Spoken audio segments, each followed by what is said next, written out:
হালিশহর নামটা শুনলেই মনে পড়ে যায় রামপ্রসাদের কথা। শুধু রামপ্রসাদ নন, এই জনপদে বসবাস করতেন বহু মুনি, শিল্পী ও জ্ঞানী মানুষজন, যেমন রানী রাসমণি, নিগমানন্দ মহারাজ, শ্রী মুক্তেশ্বর মহারাজ, শ্রী চৈতন্যদেবের শিক্ষাগুরু শ্রীপাদ ঈশ্বরপুরী সহ আরও অনেকে। তাই আজকে আমরা ঘুরে দেখব হালিশহরের সেরা 10টি স্থান, এখানে কিভাবে আসবেন ও কিভাবে খুব কম খরচে ঘুরবেন তা সব কিছুই বলবো। আর আমার ভিডিওটি ভালো লাগলে অবশ্যই লাইক, কমেন্ট ও সাবস্ক্রাইব করতে ভুলবেন না কিন্তু। হালিশহর যাওয়ার সবথেকে সেরা মাধ্যম হলো ট্রেন। শিয়ালদহ থেকে আপ শান্তিপুর, কৃষ্ণনগর, গেদে, কল্যাণী সীমান্তগামী যে কোনো লোকাল ট্রেনে আপনি খুব সহজেই হালিশহর পৌঁছে যেতে পারেন। অথবা যারা কৃষ্ণনগর, রানাঘাট থেকে আসবেন বলে মনে করছেন, তারা ডাউন শিয়ালদহ শাখার যে কোনো লোকাল ট্রেন ধরেই হালিশহরে খুব সহজেই পৌঁছে যেতে পারেন। হালিশহর স্টেশনে নেমে আপনারা বাঁ দিক দিয়ে হালিশহরের দিকে বেরিয়ে যান। হালিশহর, যার বহু পূর্বে নাম ছিল কুমারহট্ট। বখতিয়ার খিলজির শাসনকালে এই জনপদের নাম হয় হাভেলি শহর। সেই হাভেলি শহর থেকেই বর্তমান জনপদটির নাম বা শহরটির নাম হালিশহর। এই স্টেশন থেকে বেরিয়ে গেলেই আপনি পেয়ে যাবেন বাঁ দিকে অটো স্ট্যান্ড এবং একটু গিয়েই ডান দিকে পেয়ে যাবেন টোটো স্ট্যান্ড। পুরো হালিশহর ঘুরতে একটা টোটো আপনারা রিজার্ভ করে নিতে পারেন, সেক্ষেত্রে 500 বা 600 টাকা আপনাদের লাগতে পারে।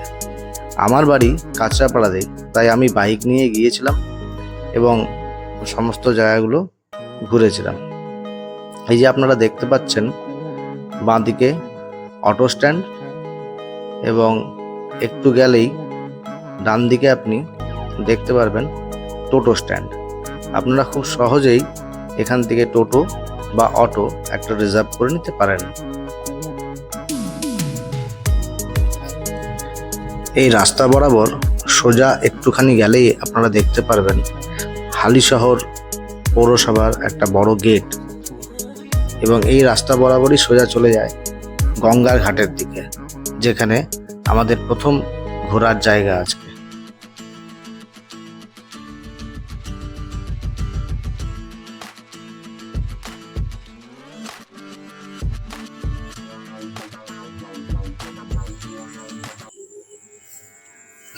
সবার প্রথমে আপনারা দেখে নিতে পারেন শ্রী শ্রী সিদ্ধেশ্বরী কালী মন্দির ও সিদ্ধেশ্বরী ঘাট। এই সিদ্ধেশ্বরী মায়ের মন্দির খুবই সুন্দর দেখতে। গঙ্গার পাড়ে জায়গাটি খুবই মনোমুগ্ধকর। এই যে আপনারা এখন দেখছেন সিদ্ধেশ্বরী কালী মন্দির। মন্দিরের ভেতরে ফটোগ্রাফি বা ভিডিওগ্রাফি অ্যালাউ নেই, তাই বাইরে থেকেই ক্যামেরার মাধ্যমে মায়ের মূর্তি দেখানোর চেষ্টা করলাম। দেখুন কি অপরূপ সুন্দর মূর্তিটি।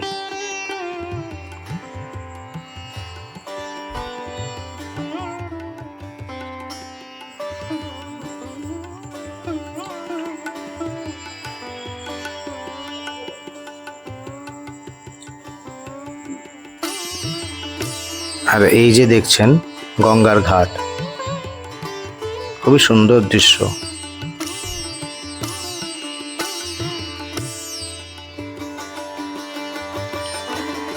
সিদ্ধেশ্বরী মায়ের কালীবাড়ি থেকে বেরোলেই আপনারা ডান হাতে দেখতে পারবেন গ্রহরাজের মন্দির এবং বজরংবলীজির মন্দির।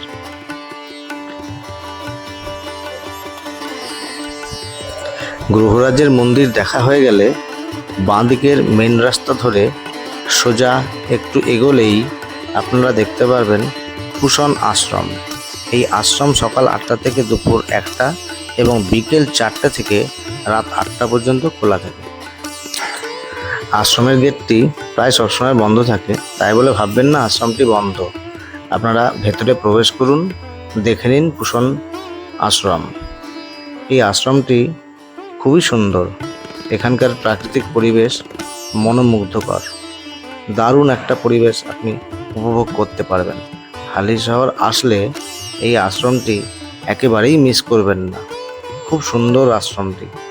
এই আশ্রমের গর্ভগৃহ এবং উপাসনা গৃহ দুটোই মাটির এবং ভেতরটা খুবই সুন্দর।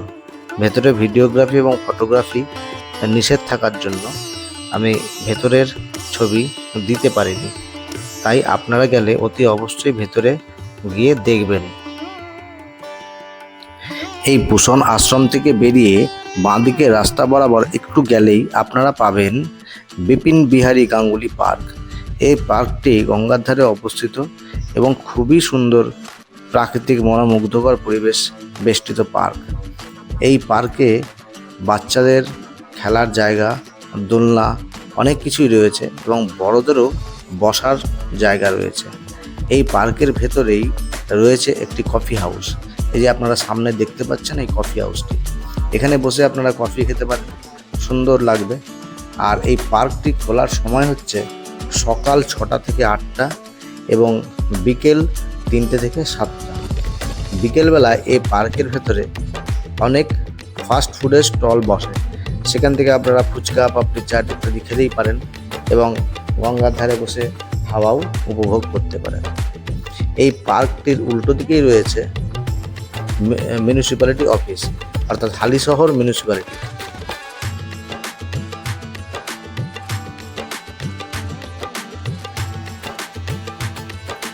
এই পার্কটির ভেতরে আমি ঘুরে দেখাচ্ছি, আপনারা দেখুন। পার্কটির প্রাকৃতিক পরিবেশ খুবই সুন্দর। আপনারা আসুন, পার্কটি ঘুরুন। ওই যে আপনারা দেখতে পাচ্ছেন হালিশহর পৌরসভা ভবন, ঠিক পার্কটির উল্টো দিকেই অবস্থিত। এই পার্কটির পাশেই রয়েছে গঙ্গা, যা আপনাদের খুবই সুন্দর লাগবে। এই যে এখানে আপনারা বসতে পারেন, এখানে হালিশহরে কোথায় কোথায় ঘুরবেন সমস্ত কিছু একটা ছবির মাধ্যমে দেওয়া আছে। আপনারা চাইলে স্ক্রিনটি পজ করে আপনারা দেখতে পারেন। এখন আপনারা দেখছেন গঙ্গার ধার দিয়ে আমি হেঁটে যাচ্ছি এবং পার্কের সবুজায়ন আপনারা দেখতে পাচ্ছেন। খুবই ভালো পরিবেশ, আপনাদের মনকে শান্ত করে দেবে।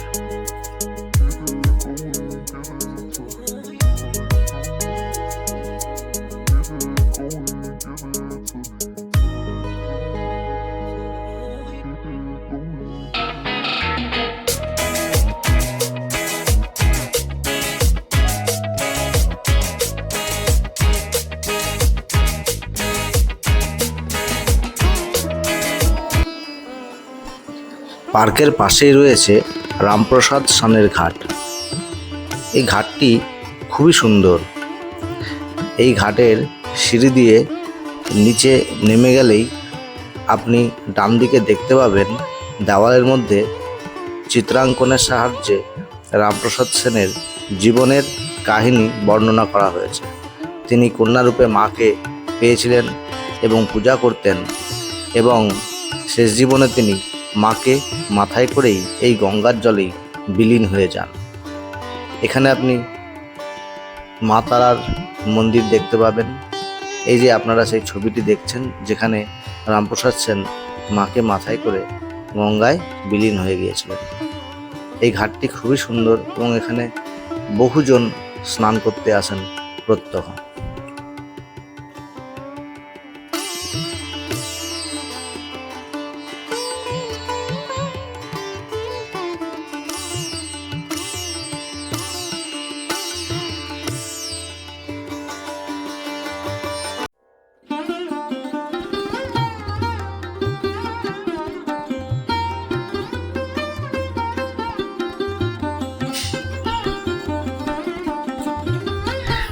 রামপ্রসাদের সানের ঘাটের ঠিক উল্টো দিকের যে রাস্তাটি চলে গেছে, এটাকে বলা হয় শিবের গলি। এই গলি দিয়ে আপনারা সোজাসুজি চলে আসলে এখানে দেখতে পাবেন জোড়া শিব মন্দির। এই যে আপনারা ভিডিওতে দেখতে পাচ্ছেন যে মন্দিরটি, এটা হচ্ছে জোড়া শিব মন্দির। এখানে দুটি শিব মন্দির পাশাপাশি রয়েছে। এটা হচ্ছে জোড়া শিব মন্দির, খুবই সুন্দর মন্দির এবং বহু প্রাচীন। দুই দিকেই দুটো শিবলিঙ্গ রয়েছে।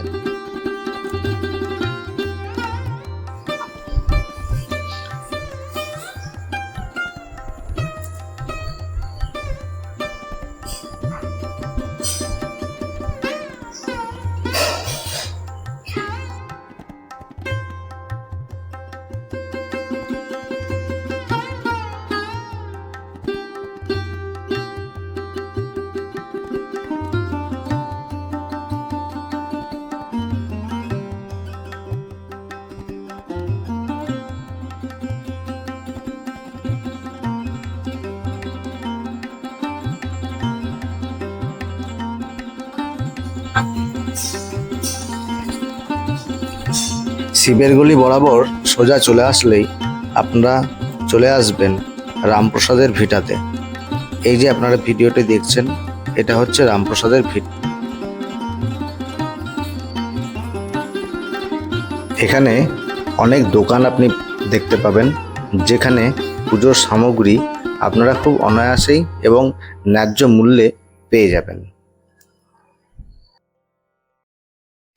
এবার বলি রামপ্রসাদ ভিটে খোলার সঠিক সময়।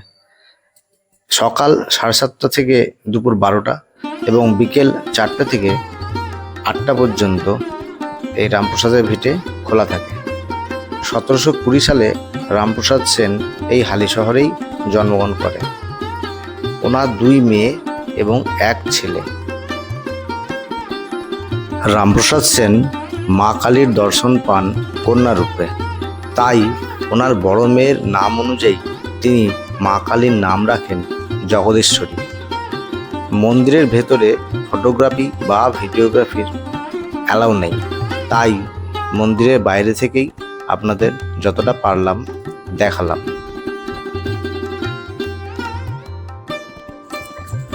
মন্দিরের ডান দিকে রয়েছে পঞ্চবটী বৃক্ষ এবং রামপ্রসাদ সেনের ধ্যান করার স্থান।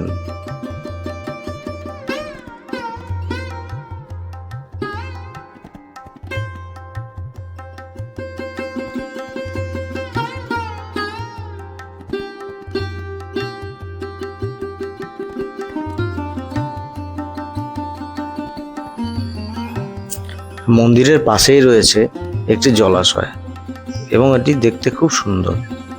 এই জলাশয়ের মধ্যে রয়েছে অনেক মাছ এবং কচ্ছপ।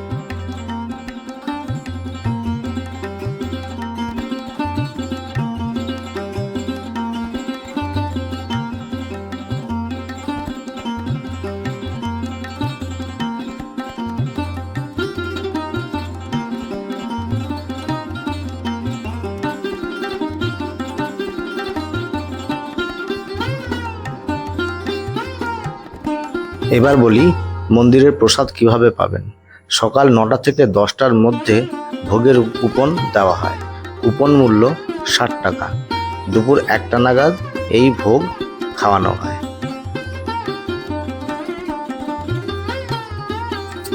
রামপ্রসাদের ভিটা দেখে নেওয়ার পর আপনারা দেখে নিন আসাম বঙ্গীয় সারস্বত মঠ বা স্বামী নিগমানন্দ মহারাজের আশ্রম।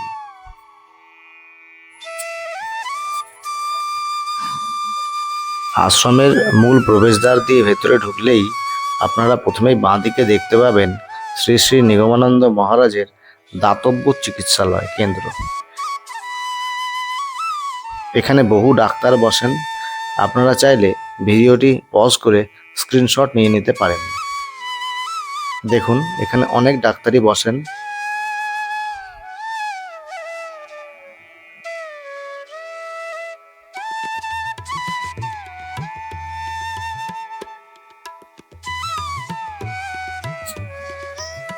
এই দাতব্য চিকিৎসালয়ের পাশেই রয়েছে একটি খুব সুন্দর বাগান। এবার সরাসরি ভেতরে প্রবেশ করলে আপনারা সোজা মূল মন্দির দেখতে পাবেন।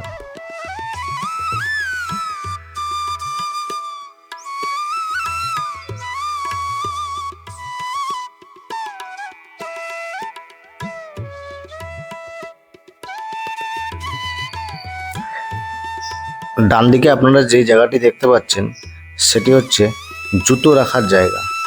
এখানে জুতো খুলে আপনারা সোজা চলে যাবেন। সোজা চলে গেলেই অফিস ঘর।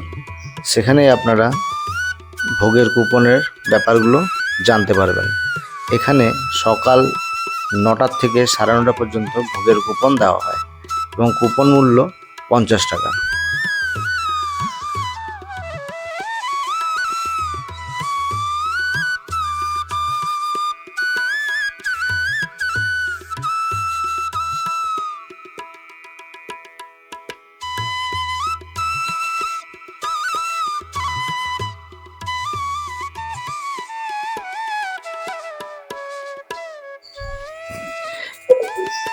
এবার আমরা চলেছি মূল মন্দিরের উপাসনা গৃহের দিকে। উপাসনা গৃহটি খুবই সুন্দর। আপনারা দেখুন তার ভিডিও।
এই উপাসনা গৃহের চারিদিকে আপনারা দেখতে পারবেন বহু গুরুদেব এবং ঋষি মনীষীদের ছবি।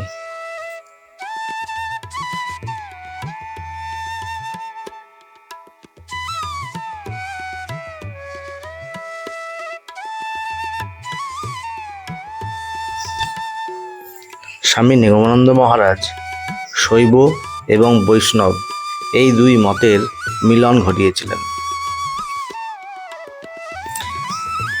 মন্দিরের দেওয়ালের ঠিক মাঝখানে রয়েছে স্বামী নিগমানন্দের ছবি এবং বাঁ দিকে রয়েছে শঙ্করাচার্যের ছবি। নিচে লেখা আছে শঙ্করের মত, আর ডান দিকে রয়েছে গৌরাঙ্গের ছবি।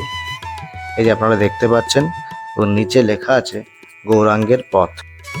পাশেই সিঁড়ি দিয়ে নেমে গেলে উপাসনা গৃহের নিচ দিয়ে একটি রাস্তা আছে, যেটি গঙ্গার দিকে চলে যায়। পাশেই রয়েছে গঙ্গার ঘাট এবং তার পাশেই রয়েছে আরেকটি মন্দির। চলুন আপনাদের দেখাই। এই জায়গাটি খুবই সুন্দর এবং খুব ঠান্ডা।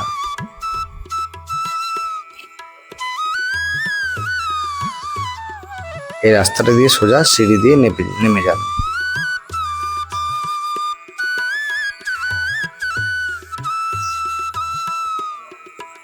ঠিক ডান দিকে দেখুন আর একটা সিঁড়ি দেখতে পাবেন। এই সিঁড়ি দিয়ে উঠে গেলে আবার সেই উপাসনা গৃহতেই পৌঁছে যাবেন। এবার চলুন সোজা গঙ্গার ঘাটের দিকে যাওয়া যাক।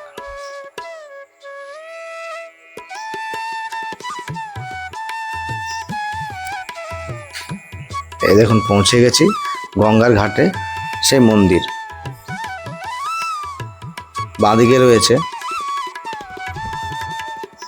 গঙ্গা মাতা মন্দির। এখানে গঙ্গা দেবীর একটি মূর্তি আছে, দেখুন পাথরের, খুব সুন্দর।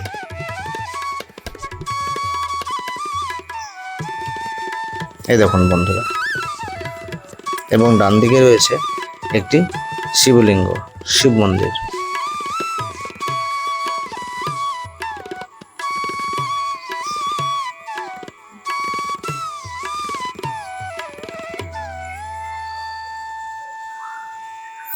এবং এই মন্দিরের পাশ দিয়েই সিঁড়ি আছে, যেটা দিয়ে আপনারা এই মন্দিরের উপরে যেতে পারেন।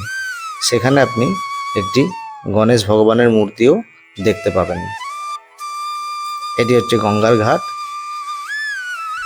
গঙ্গার ঘাট থেকে সুন্দর ওপার পর্যন্ত দেখা যায়, ওপারে ডানলপ।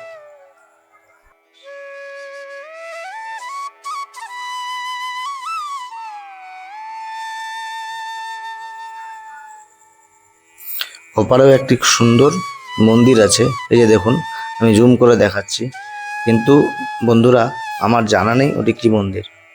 আপনারা যদি কেউ জেনে থাকেন তাহলে প্লিজ কমেন্ট করে জানাবেন। নিগমানন্দ আশ্রম দেখে নেওয়ার পর আপনারা দেখে নিন চৈতন্য ডোবা। মেন রাস্তা থেকে বাঁ দিকের গলিতে ঢুকলেই আপনারা এই চৈতন্য ডোবা দেখতে পারবেন। এখানে রয়েছে শ্রী চৈতন্যদেবের শিক্ষাগুরু শ্রীপাদ ঈশ্বরপুরী মহারাজের জন্মভিটা এবং মন্দির। কথিত আছে গুরুদেবের দেহত্যাগের খবর শুনে চৈতন্যদেব এখানে আসেন এবং কান্নায় মাটিতে লুটিয়ে পড়েন। তখন তিনি এখান থেকে কিছুটা মাটি তার উত্তরীয়তে বেঁধে নেন পরে ওই মাটি দিয়েই তিনি তিলক করতেন ও একটু করে মাটি মুখে নিতেন। চৈতন্যদেবকে দেখতে ওনার শিষ্যরা পরে এখানে আসতেন এবং এখান থেকেই মাটি নিয়ে যেতেন। এইভাবেই একটি ছোট্ট গর্ত ডোবায় পরিণত হয়। চৈতন্যদেবের নিজের হাতেই খোদিত হয় বলে একে চৈতন্য ডোবাও বলা হয়।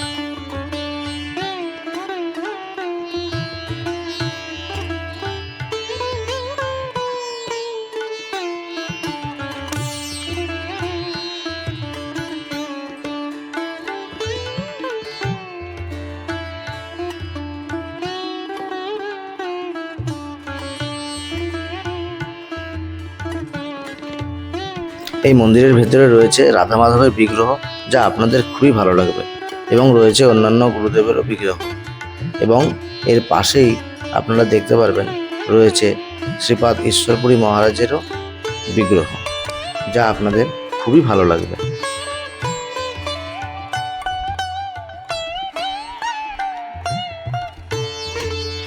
চৈতন্যডোবা দেখে আপনারা বেরিয়ে যান মেন রাস্তা দিয়ে যেতে যেতেই আপনারা দেখবেন বীজপুর সৎসঙ্গ বিহার, শ্রী শ্রী ঠাকুর অনুকূলচন্দ্রের সৎসঙ্গ মন্দির।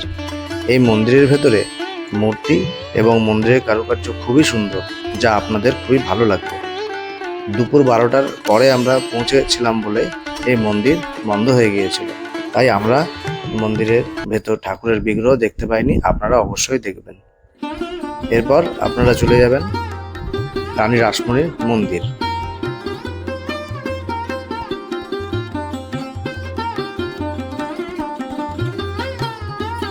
রানী রাসমণি মন্দিরের সামনেই রয়েছে একটি বিশাল বড় উন্মুক্ত মাঠ, এবং এই মাঠের পাশেই রয়েছে একটি মন্দির। এখানে বজরংবলীর বিগ্রহ এবং শ্রী রামচন্দ্র, লক্ষ্মণজি এবং মাতা সীতার মূর্তিও রয়েছে, এবং রয়েছে একটি শিবলিঙ্গ। আসুন আপনাদেরকে মন্দিরের ভেতরটা দেখাই।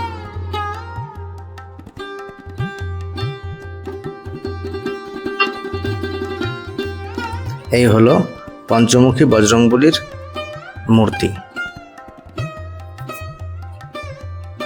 মন্দিরের ভেতরটা দেখুন কত সুন্দর।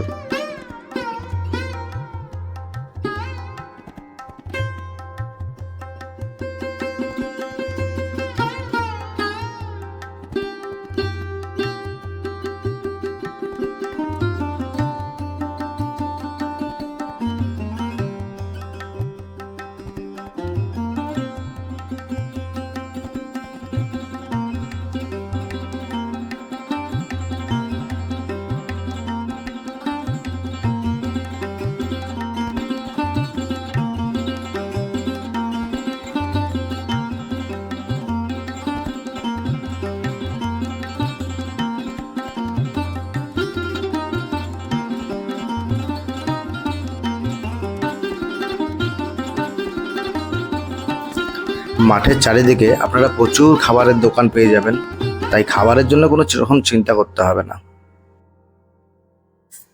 এবার আমরা প্রবেশ করতে চলেছি রানী রাসমণির মন্দির।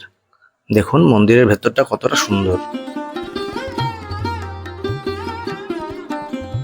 28শে সেপ্টেম্বর 1793 সালে রানী রাসমণি এই হালি শহরেই জন্মগ্রহণ করেন। প্রতি বছর 1 জানুয়ারি এখানে খুব বড় করে কল্পতরু উৎসব পালন করা হয়। হাজার হাজার মানুষের সমাগম হয় এই উৎসবে।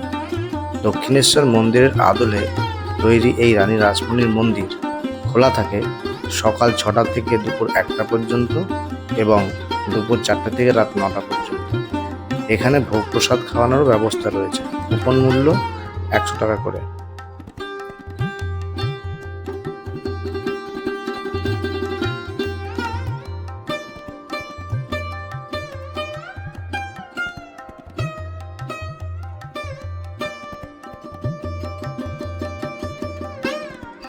ভোগের কুপন সংগ্রহ করার জন্য মন্দিরের দেওয়া এই ফোন নম্বরে একদিন আগেই যোগাযোগ করতে হয়। দেখুন আমার ভিডিওতে সম্পূর্ণ নিয়মকানুনগুলো আমি দেখিয়ে দিচ্ছি, আপনারা ভিডিও পজ করে দেখে নিতে পারেন এবং এখানকার যোগাযোগ নম্বরও সেখানেই পেয়ে যাবেন। মন্দিরের ভেতরে ভিডিওগ্রাফি বা ফটোগ্রাফি অ্যালাউ নেই বলে আমি ভেতরে বিগ্রহের ছবি বা ভিডিও কোনোটাই আপনাদের দেখাতে পারলাম না। এই মন্দিরের পাশেই রয়েছে রানী রাসমণি ঘাট, যা খুবই সুন্দর এবং এখানকার প্রাকৃতিক পরিবেশ মনোমুগ্ধকর। আমার ভিডিওটা ভালো লাগলে আপনারা অবশ্যই লাইক, কমেন্ট এবং সাবস্ক্রাইব করবেন এবং আরও ভালো কী করে ভিডিও বানাতে পারবো তা বলে উৎসাহিত করবেন। ধন্যবাদ।